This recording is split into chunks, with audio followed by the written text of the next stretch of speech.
మాత్రం చాలా కష్టంగా ఉంది. ఇక ఇందులో భాగంగానే ప్రస్తుతం ఇద్దరు రాణులుగా ఒక రాజుగా వ్యవహరిస్తున్న సంగతి తెలిసిందే. రాణిగా అలాగే రీతు, రాజుగా అయితే నిఖిల్ ఉన్న సంగతి తెలిసిందే.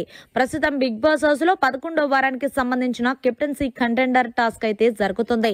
ఈ టాస్క్ ఏంటంటే ఫైనల్ గా ఎవరైతే రాజులు రాణులుగా ఉంటారో వాళ్ళు మాత్రమే కెప్టెన్సీ కంటెండర్ గా అవుతారు అంటూ బిగ్ బాస్ ముందు చెప్పలేదు. అదే ట్విస్ట్ ఈ వారం కెప్టెన్సీ కంటెండర్ టాస్క్. సో ఇందులో భాగంగానే ఫైనల్ గా బిగ్ బాస్ అయితే ఒక టాస్క్ పెట్టారు. ఆ టాస్క్ లో భాగంగా తనుజ విన్నర్ గా నిలిచింది.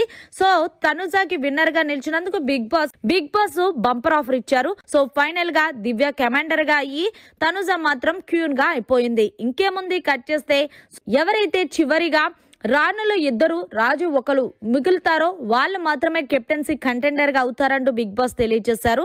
సో ఫైనల్ గా ఈ వారం కెప్టెన్సీ కంటెండర్ అయ్యింది తనుజ, రీతు అలాగే నిఖిల్. ఏదేమైనా బిగ్ బాస్ ట్విస్ట్ అయితే అదిరిపోయిందనే చెప్పాలి.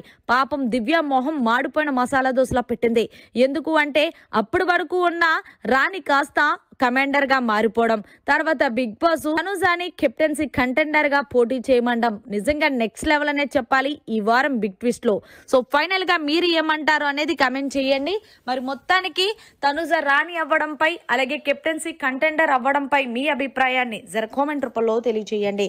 మరిన్ని లేటెస్ట్ లైవ్ అప్డేట్స్ కోసం చూస్తున్న మీడియా కార్నర్.